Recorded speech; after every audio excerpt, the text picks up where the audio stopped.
C'est un journaliste, essayiste, critique littéraire et critique gastronomique français, fondateur des guides Pudelot, plusieurs fois récompensé pour l'ensemble de son œuvre. Il est aussi rédacteur en chef du blog Les Pieds dans le Plat, dans lequel on peut retrouver toutes ses critiques sur les pâtisseries, les cafés, les boulangers, les fromagers, les traiteurs et j'en passe. Nous avons l'immense plaisir d'accueillir Gilles Pudlowski sur Radio J. Bonjour. Bonjour. Et merci beaucoup d'avoir accepté notre invitation ce matin, de nous apporter un vent de fraîcheur sur Radio J en cette période estivale. Alors ça m'a beaucoup amusé votre biographie également sur Instagram, qui est un petit peu plus complète que celle que je viens de faire. Vous écrivez que vous êtes écrivain, flâneur professionnel, gourmet vagabond, hédoniste, bourlingueur, voyageur sans œillère, poète bucolique et paysan urbain.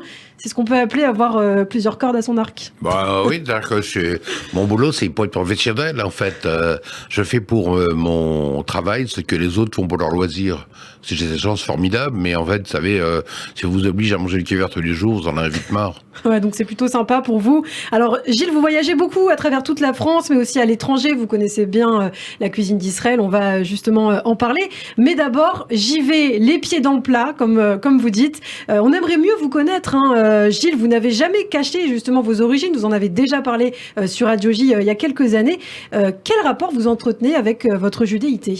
Ah, écoutez, j'ai un rapport tout à fait clair. Hein. J'ai écrit un livre, ça fait en 84, hein, ça fait déjà bon, l'année qui s'appelait Devoir de français.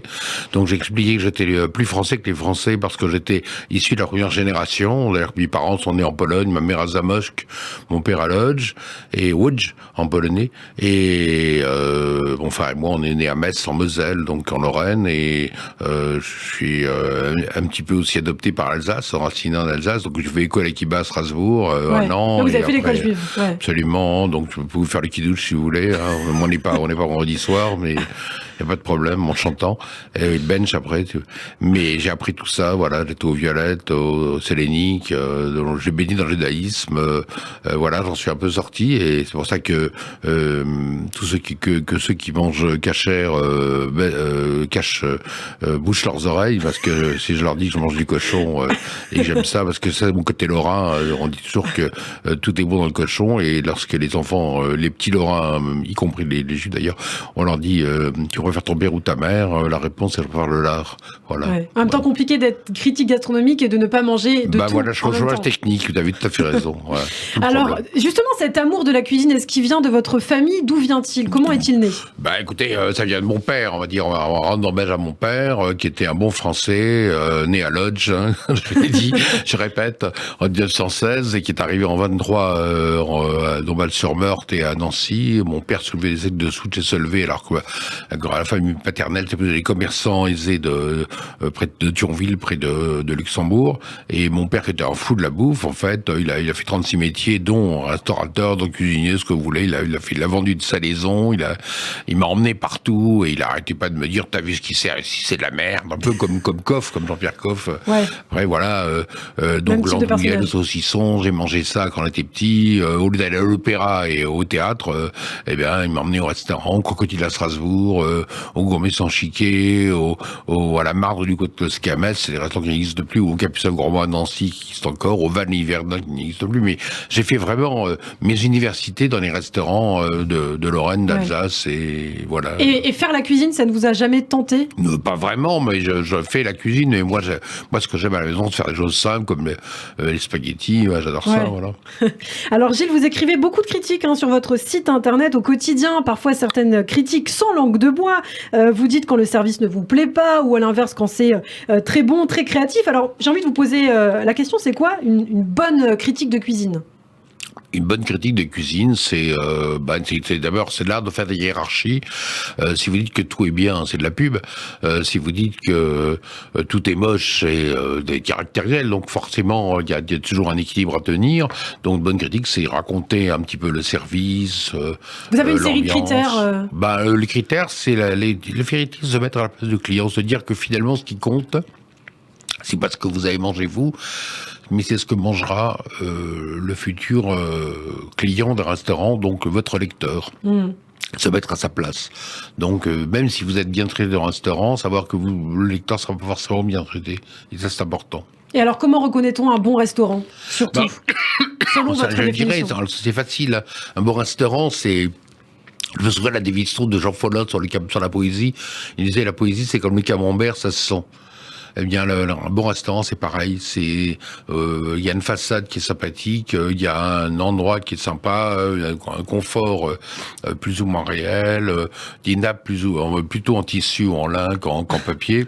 Ah oui, c'est au détail près quand même. D'ailleurs, c'est vrai qu'ils sont incapables de servir il y a toujours des nappes pour des serviettes en papier, un gâchis de papier incroyable. D'ailleurs, on parlera du restaurant d'Israël tout à l'heure, je suppose, mais ça, c'est vraiment un truc à reprocher à la qualité des restaurants là-bas, où il y a un gâchis de papier phénoménal. Mais c'est aussi bien sûr une cuisine fraîche, de saison, avec des plats qui ont du goût, et puis pas trop compliqués, parce que finalement, si on est obligé de vous expliquer à chaque fois ce que vous mangez, c'est qu'il y a un problème. Alors il y a quelque chose de très fascinant autour du métier de critique gastronomique. On se demande souvent comment on travaille un critique gastronomique. Vous mangez 3 petits déjeuners par jour, 3 déjeuners, 3 dîners? Non, je mange pas 3 petits déjeuners par jour. Je mange moyennement. Vous je goûtez? suis beaucoup plus modéré, bien sûr. Je suis beaucoup plus modéré que la moyenne des gens. J'ai pas du tout envie de ressembler à un hippopotame. Et ce qui compte justement, c'est de goûter juste ce que vous avez envie de manger. Moi, je suis très gourmand, hein, donc j'aime bien le sucré comme tous les gens de l'Est. J'aime bien aussi bien salé d'ailleurs, fromage le matin, le pain grillé, etc., et le beurre, enfin des tas de choses qu'il faut grossir. Et donc j'essaie de modérer. Et bon, alors, évidemment, quand il faut goûter, il faut goûter. Là, j'étais à Amsterdam ce week-end, vous voyez, j'ai goûté le pastrami à 10h30, 11h. Juste après, on m'a fait goûter du hareng nouveau, et après on avait un déjeuner. Donc il fallait quand même faire attention, doser son effort. Ce que je dis toujours, c'est que le marathonien ne court pas comme un sprinter. Qu'est-ce qui vous inspire en cuisine, Gilles Pudlowski? On parlait notamment en off de toutes ces créations, par exemple un poulet au coca, des choses comme ça. Oui, ça c'est des conneries. Mais moi, je pense qu'on est revenu à la simplicité. Il y a eu une période de poulet au coca, c'est les histoires de Frédéric Garcia-Armé à l'époque de Corova, le restaurant de la rue, c'est il y a 20 ans. Et je crois que aujourd'hui, on aspire à la simplicité ou à la retrouvaille du bon produit. La grande mode, c'est le bio, l'éco-responsable. Moi, je pense que ce qui est bon, c'est ce qui vous donne envie de quand vous mangez un plat, vous avez envie d'en manger un deuxième. Voilà, c'est ça qui est bon.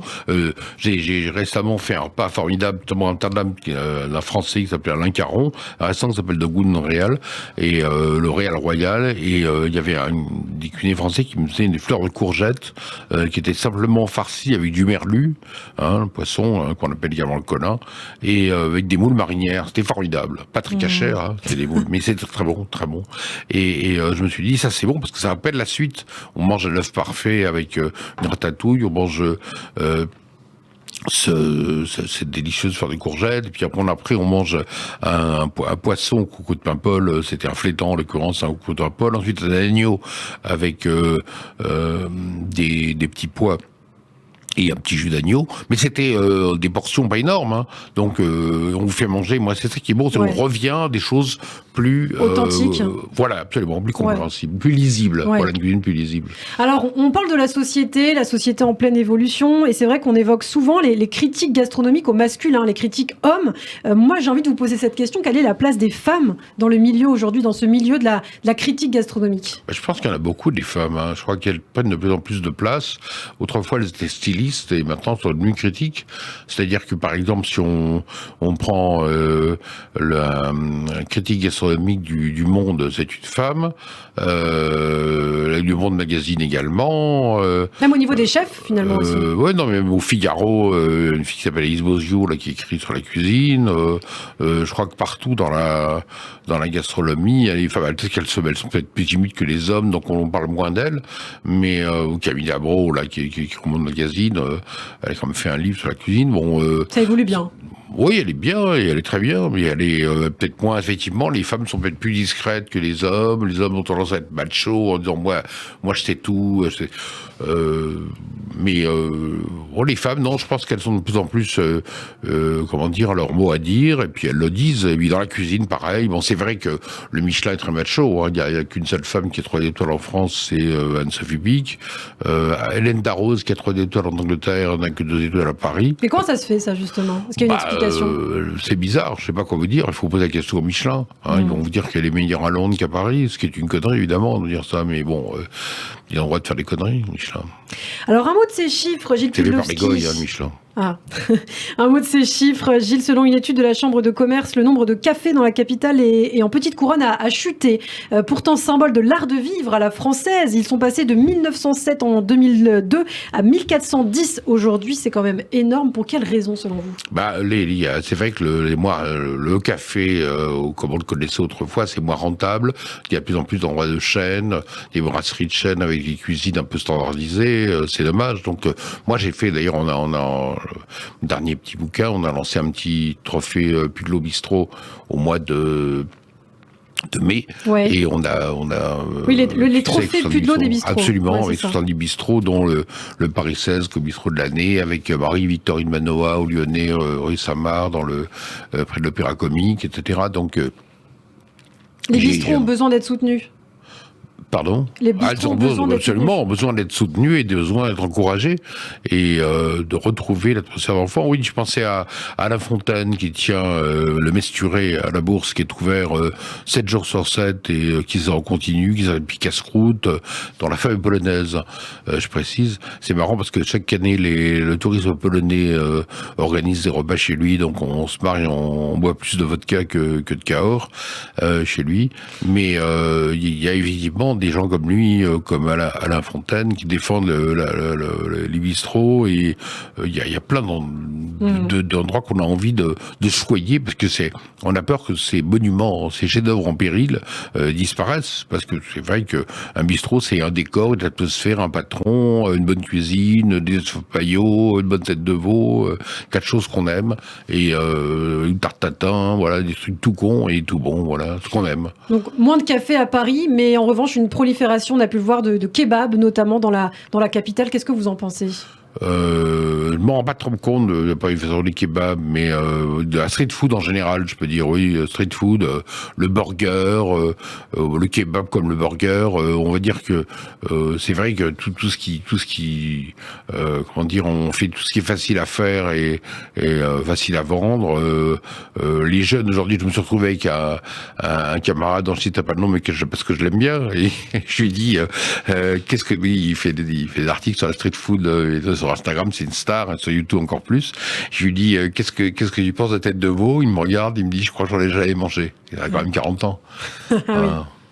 Alors on est sur Radio J, beaucoup de nos auditeurs mangent uniquement cachère. Hein, oui, mais tête de veau, ça peut être cachère. On l'a dit au début de cet entretien, ils ne peuvent pas avoir l'occasion parfois de manger dans des restaurants étoilés, dans des très bons restaurants. C'est vrai qu'en France, à Paris notamment, qui est censée être la ville de la gastronomie, on ne trouve pas de restaurant cachère gastronomique. C'est très compliqué. Pourquoi selon vous ?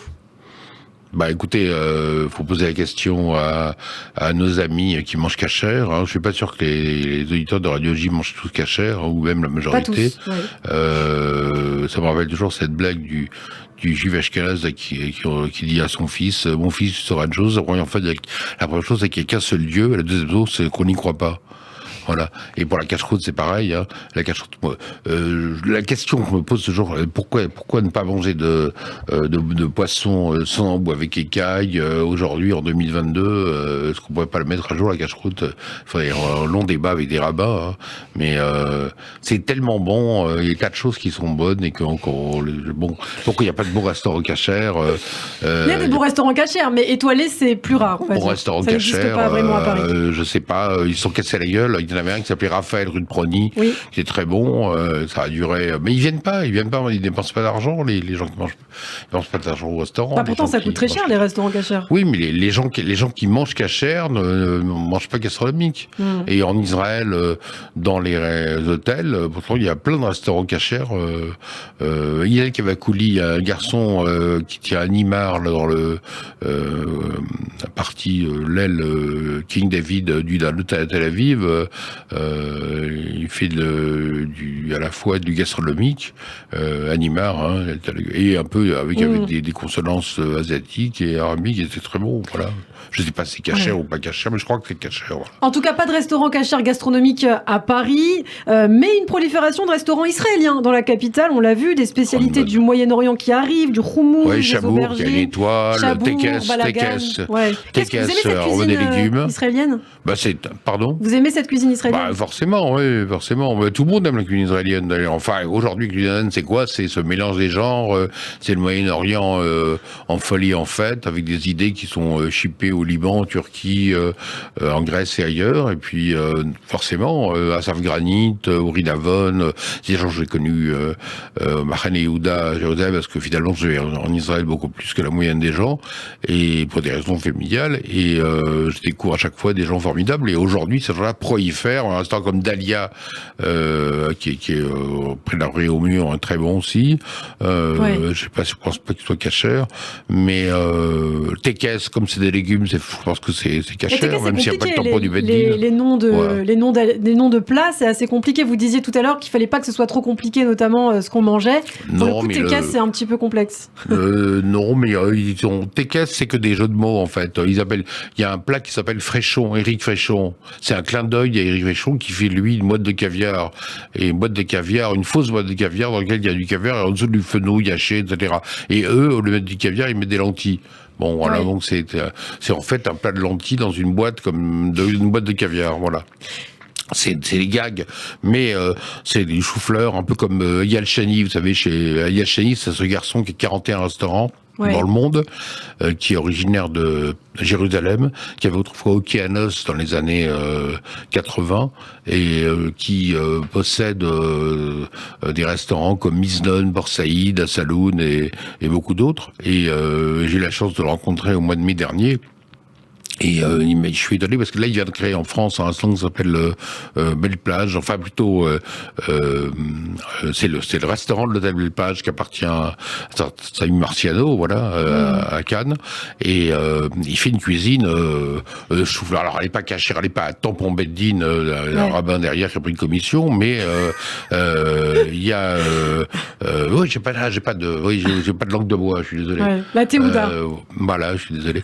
Mais en tout cas, c'est manger les choux-fleurs caramélisés, délicieux. Même moi qui n'ai jamais trop aimé les choux-fleurs, je trouve que son chou-fleur est formidable. Voilà. Et puis à côté de ça, il fait des choses poissons, légumes en folie.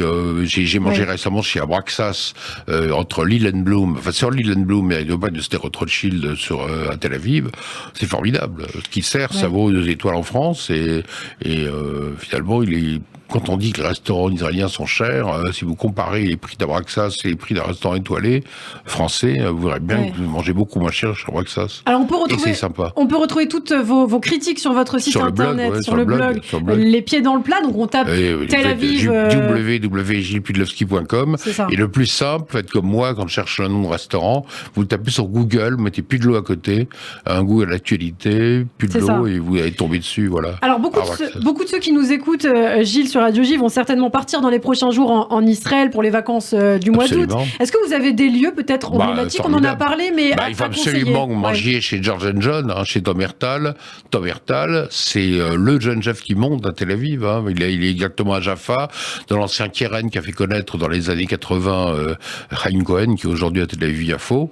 Et aujourd'hui, ça s'appelle le Driscoll Hotel, un magnifique hôtel. Malheureusement, le restaurant n'est ouvert que le soir, mais c'est très très beau, très bon. Cuisine délicate, avec beaucoup de finesse. Voilà, j'ai cité Idvel Tavakouli à Nimar. On peut citer aussi Aviv Moshe, qu'on a connu chez Messa, qui est aujourd'hui à Netanya, au 15e étage d'un hôtel qui s'appelle Vert, et le restaurant s'appelle Mare Sky Bar. Et si vous aimez les pâtes, sachez qu'il y a un restaurant formidable sur King George qui s'appelle Caparamio, c'est, on va dire, ma grand-mère, voilà, en une espèce de sabir turco-israélo-italien. Et il y a un fou de cuisine italienne qui fait des pâtes maison. Et vous allez manger par exemple des pici ou des taglioni cacio et pépé, formidable. D'ailleurs, fromage et poivre, c'est pas tout à fait cachère, mais c'est pratiquement cachère. Voyez, même les gens qui mangent cachère ont le droit de manger correctement. Ça vient contre. Donc là, dans les prochains jours, est-ce que vous allez à nouveau voyager quelque part dans un pays? Je voyage partout. Là, demain, je suis dans le Vaucluse. La prochaine, je serai en Alsace, etc. Et donc. Et il y a une cuisine particulière que vous préférez, que vous aimez?